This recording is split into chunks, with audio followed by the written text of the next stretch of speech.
चलिए भाई पहला क्वेश्चन देखते हैं क्या लिखा है। The prime factorisation of natural number. Prime factorisation का मतलब क्या होता है? प्राइम फैक्टराइजेशन का मतलब होता है कि भैया इसके ना गुणनखंड करना है, गुणनखंड। हिंदी वाले भी ध्यान से सुनते रहेंगे। अगर मैं 288 के गुणनखंड करने स्टार्ट कर दूं, जो कि क्या होंगे, 2 से जाएगा एक बार में, 4 बार में, 4 बार में, 2 से जाएगा 7 बार में और 2 बार में, 2 से जाएगा 36 बार में, 2 से जाएगा ये 18 बार में, 2 से जाएगा 9 बार में, 3 से जाएगा 3 बार में और 3 से जाएगा एक बार में। देखो 1 2 3 4 5, 2 की पावर 5 और 3 की पावर 2। ऑप्शन देख लो कौन सा आ रहा है। 2 की पावर 5, 3 की power 2, option number C correct है। 2 cos थीटा इक्वल टू 1। अगर ये 2 1 के नीचे चला जाए डिवाइड होने के लिए, तो क्या बनेगा? cos theta equal to 1/2। और cos थीटा 1/2 कहाँ होता है? ये होता है 60 डिग्री पर। अगर तुम्हें टेबल याद है तो सीधा सीधा आंसर इसका निकाल सकते हो। A card in draw random well shuffled card 52 cards, the probability of getting red card. 52 पत्तों में से लाल पत्ते कितने होते हैं? 26 होते हैं। और टोटल कितने हैं? 52। 26 से कम 26, 26 दूनी 52, 1/2 answer option number D. Option number D. Next आगे चलते हैं। द डिस्क्रिमिनेंट लगाना है क्वाड्रेटिक फॉर्मूला। इसमें डिस्क्रिमिनेंट का फॉर्मूला क्या होता है? D is equal to b square minus 4ac। B कितना है मेरे पास? -5, -5 का स्क्वायर 4। ए की वैल्यू कितनी है? 2। सी की वैल्यू कितनी है? -3। -5 का स्क्वायर होता है 25, -5 हो जाएगा प्लस, 4 दूनी 8 और 8 के 24। 25 और 24 को जोड़ूंगा, ये देगा 49। ऑप्शन नंबर बी मेरा करेक्ट है। चलो भाई आगे चलते हैं। द डिस्टेंस लगाना है, distance between point. Distance form लगाते हैं इसमें, इधर कर देते हैं। यहाँ पर जगह दिख रही है ना, यहाँ पे डिस्टेंस फॉर्म लगाते हैं। डिस्टेंस फॉर्मूला क्या होता है मेरे पास? x2 माइनस x1 का square plus y2 minus y1 का स्क्वायर। x2 क्या है मेरे पास? 0। x1 क्या है? 3 का स्क्वायर प्लस y2 क्या है मेरे पास? -3 और y1 क्या है? 0। कितना सिंपल है। 0 में 3 लाओ, -3, -3 का स्क्वायर होता है 9। इधर -3 में से 3 0 कटा हुआ, -3, -3 का स्क्वायर होता है 9। 9 और 9 बनेगा 18। 18 को अगर रूट से बाहर निकालने की कोशिश करोगे तो ये देगा 3√2। 3√2 मेरा ऑप्शन नंबर डी आ रहा है, यही मेरा आंसर है। भैया 18 को 3√2 कैसे लिखा है अंधो बच्चों? देखो इधर, इसको कर लो। 2 से जाएगा 9 बार में, 3 से जाएगा ये 3 बार में और 3 से जाएगा एक बार में। पेयर किसका बना? 3 का। जिसका पेयर बनता है वो रूट से बाहर और जिसका पेयर नहीं बनता वो बेचारा रूट में रह जाता है। तो 3√2 ऐसे बनाया मैंने, ठीक है। अगला क्वेश्चन देखते हैं।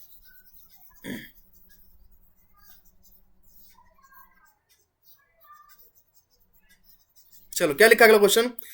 The 7 term of an AP बतानी है। 7 term of an AP, 7 term of an AP बतानी है। 7 टर्म का फॉर्मूला क्या होता है? A7 का फॉर्मूला होता है A प्लस 6D। तो A7 का जब फॉर्मूला होता है, यहाँ पे हमें हुज फर्स्ट टर्म 28 दे रखी है, यानी फर्स्ट टर्म यानी कि हमें A 28 दे रखा है and the common difference -4। Common difference में क्या दे रखा है? माइनस का 4 उठा करके वैल्यू में पुट कर दो। 28 प्लस 6 गुणा -4 कितना आ जाएगा? 28। 6 चौक 24, माइनस का 24 आ जाएगा। सोल्व करके कितना आ जाएगा? 4 आंसर आएगा। ऑप्शन नंबर बी मेरा करेक्ट है। नीचे चलते हैं, अगला क्वेश्चन कह रहा है the graph of y p x 2.1 अगर तुमने करी हो बुक की तो उसमें हमें देखना पड़ता है जो ये लाइन जा रही है एक्स एक्सिस तो कहाँ कहाँ छू रही है। भैया एक्स एक्सिस तो इससे कोसों दूर है, छू ही नहीं रही, तो इसमें 0 आंसर आएगा। जब छुएगी जब तो हम बताएंगे कितनी बार छू रही है। नेक्स्ट आगे चलते हैं। The side of 2 similar triangle are in the ratio. 2 similar triangle की साइड दे रखी है रेशो में। The ratio of their parameter, तो पैरामीटर का रेशो क्या होगा? पैरामीटर का रेशो कुछ नहीं होगा, यही होगा, कोई फर्क नहीं पड़ेगा रेशो पे। एरिया और वॉल्यूम होती तो फर्क पड़ता, लेकिन ट्राइंगल का तो एरिया होता है, वॉल्यूम होती नहीं है। तो एरिया अगर बोलते तो फर्क पड़ता, एरिया आ जाता फिर मेरा ये, लेकिन देख ये भी नहीं आता, कुछ और आता। एरिया के लिए फिर एरिया फॉर्म लगाना पड़ता। पैरामीटर पे कोई फर्क नहीं पड़ता, तो 4 रेट सो साथ ही मेरा आंसर आएगा, ठीक है। देखो in given figure A B parallel C D के, ये लाइन इसके पैरेलल है। ए बी हमें दे रखा है 5, सी डी दे रखा है 2, ओ बी दे रखा है 3। तो ओ सी की वैल्यू बतानी है। देखो सिंपल तरीके से करते हैं। अगर मैं ये वाला बेस ले रहा हूं, इस वाले ट्राइंगल का ये वाला बेस, यानी कि ए बी बट्टे में, तो फिर मैं इस वाले ट्राइंगल का भी बेस लूंगा सी डी, ठीक है। अगर मैं इस ट्राइंगल की ये वाली साइड ले रहा हूं बी ओ या ओ बी बोल लो, तो इस वाले ट्राइंगल की ये वाली साइड लूंगा मैं ओ सी। चलो वैल्यू पुट करते हैं। ए बी की वैल्यू कितनी है? 5, सी डी की वैल्यू कितनी है? 2, ओबी की वैल्यू कितनी है 3, ओसी हमें निकालना है, ये देखो बोल रखा ओसी निकालो। तो 2 तो जाएगा इधर मल्टीप्लाई होने के लिए, 5 जाएगा डिवाइड होने के लिए, ओसी की वैल्यू क्या आ जाएगी 6/5, option number C. 6/5 option number C. The sum and the product of zeros बताना है इस इक्वेशन का। सम ऑफ जीरोस का फॉर्मूला क्या होता है, -b/a। बी की जगह क्या आ जाएगा, माइनस तो फॉर्मूले का, और बी की जगह आ रहा है 5 और a/a, तो ये तो आ गया मेरे पास -5। ऑप्शन में देख लो -5 कहाँ आ रहा है, इसमें ही आ रहा है। प्रोडक्ट ऑफ जीरोस निकालने की जरूरत नहीं पड़ी, फिर भी निकाला तो निकालना। प्रोडक्ट ऑफ जीरोस का फॉर्मूला होता है c/a। प्रोडक्ट ऑफ जीरोस का फॉर्मूला होता है c/a। सी की वैल्यू है 6, ए की वैल्यू है 1, तो ये आएगा 6। तो ये दोनों आंसर आ रहे हैं 5 और 6, और ऑप्शन नंबर बी में ही आ रहे हैं। ठीक है, next. A die is thrown once, एक डाई को फेंका गया तो क्या क्या आ सकता है, 1 2 3 4 5 और 6, ये आ सकता है। प्रोबेबिलिटी गेटिंग लेस देन 7, जो प्रोबेबिलिटी आ रही है वो आ रही है 7 से छोटा नंबर। 7 से छोटे तो भैया ये सारे नंबर है, 6 के 6 नंबर आ सकते हैं, तो 6/6 काटूंगा तो क्या आ जाएगा 1, आंसर ऑप्शन नंबर मेरा B. The angle of subtend, हमें एंगल बताना है, ये वाला एंगल की एंगल कितना है। हाइट दे रखी है हमें 100 मीटर की, और ग्राउंड पे हमें बेस दे रखा है 100√3 का। तो अगर तुमने फॉर्मूला पढ़ा हो tan theta equal to p/b होता है, थीटा तो हमारे पास है नहीं, लेकिन परपेंडिकुलर हमें दे रखा है 100 और बेस दे रखा है 100√3। 100 से 100 कट गया, ये आएगा 1/√3। 1/√3 मुझे ये बता दो थीटा की वैल्यू कहां पर होता है। तुम कहोगे भैया ये तो थीटा 30 डिग्री पर होता है, तो यही तो आंसर है मेरा। 1/√3 30 पे तो होता है, 10 30 की वैल्यू, सिंपल सा answer. The volume of cone हमें बतानी है, रेडियस r और height 3r। Volume of cone का फॉर्मूला क्या होता है, 1/3 पाई r स्क्वायर h। 1/3 ऐसा कैसे ही पाई के रूप में हमें आंसर निकालना है। r की जगह मैं क्या पुट करूंगा, r ही रहने दूंगा। h की जगह क्या पुट करूंगा 3r। इसको सोल्व करते हैं, 3 से 3 कट जाएगा, r स्क्वायर और r कितना बन जाएगा, r स्क्वायर और r बन जाएगा r³, तो पाई r³ मेरा option number D answer. The distance between two parallel tangent, दो पैरेलल टेंजेंट बताने हैं। देखो दो पैरेलल टेंजेंट मेरे जब ही होते हैं जब वो डायमीटर पर बने, यानी ऐसे करके, और डायमीटर मुझे दे रखी है 7, तो ये जो यहां से यहां तक का डिस्टेंस है वो 7 ही तो होगा, ऑप्शन नंबर ए। दो पैरेलल का डिस्टेंस जो है वो 7 ही होगा। ठीक है, 15 क्वेश्चन में क्या दे रखा हमें, क्राइटेरिया बताना कौन सा लगेगा, इनमें से कौन सा लगेगा। तो अगर ध्यान से देखो, ये 2.2 4.4 के बराबर है, एंगल 50 के बराबर है, 3.5 7 के बराबर, डबल कर दिया। अगर देखो ये जो ट्रायंगल इसके मुकाबले बड़ा है, तो डबल हो रखे हैं ये। तो जब डबल हो रखे हैं तो साइड एंगल एंगल के बराबर, साइड साइड के बराबर, तो इसमें लग रहा है साइड एंगल साइड। ऑप्शन देख लो कौन सा है, ऑप्शन नंबर सी।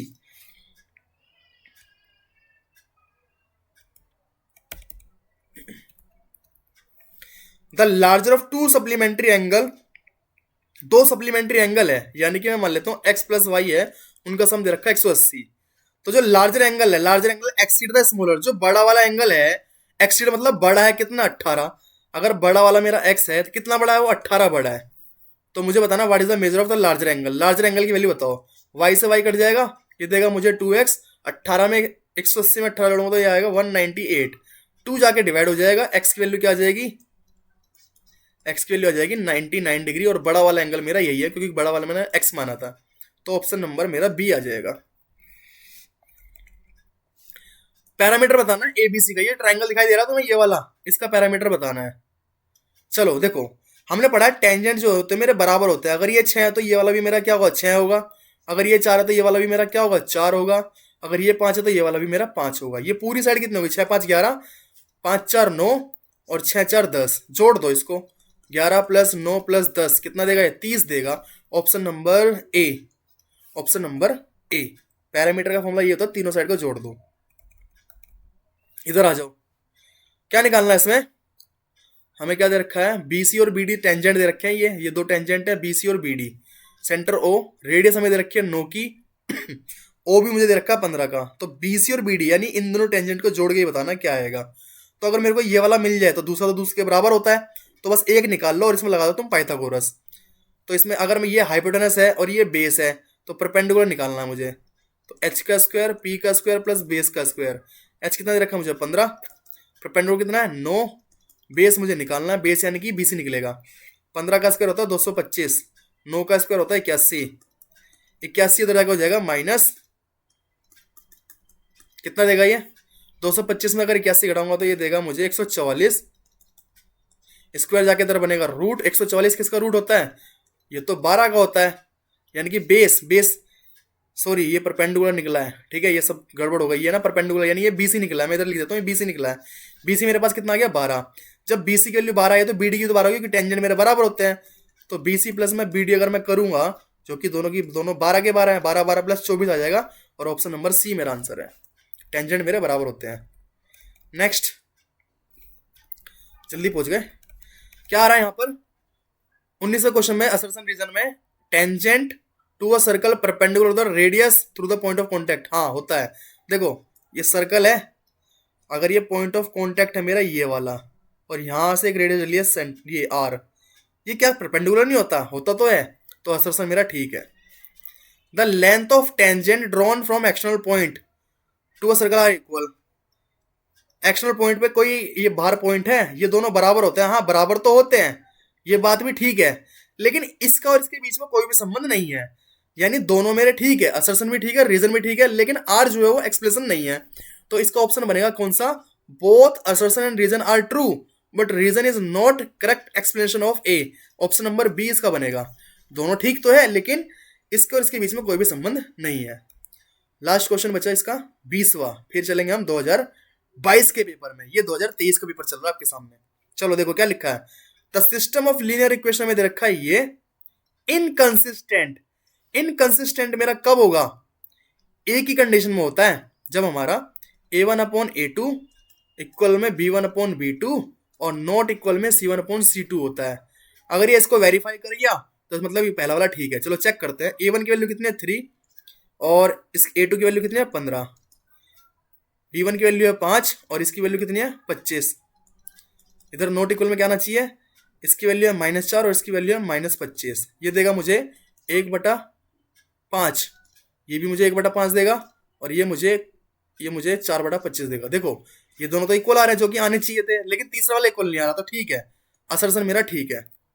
रीजन पढ़ लेते हैं, the pair of linear equation ax1 by b1y c1 0 a2x b2y c2 0 inconsistent, हाँ ये इसी को बोल रहे हैं इनकंसिस्टेंट, कि ये होता है, हाँ इसी का फॉर्मूला लिख के दे दिया मुझे ये वाला, हाँ तो यही तो होता है इनकंसिस्टेंट में, ठीक है, दो ही चीज होती है कंसिस्टेंट और इनकंसिस्टेंट, तो इनकंसिस्टेंट का फॉर्मूला यही है, ये पैरेलल बनता है जब कभी भी दो लाइन आपस में नहीं काटती, तो ये वाला फॉर्मूला लगता है, तो दोनों ठीक है, असर्शन रीजन दोनों ठीक है, और रीजन जो है इसका करेक्ट एक्सप्लेनेशन है, तो ऑप्शन नंबर ए आ जाएगा जिसमें ये लिखा हुआ था, ठीक है, कि ए वाले में बोलते हैं ना कि both assertion reason are correct and reason is the correct explanation of the assertion, ठीक है। चलिए अब चलते हैं 2022 के पेपर में।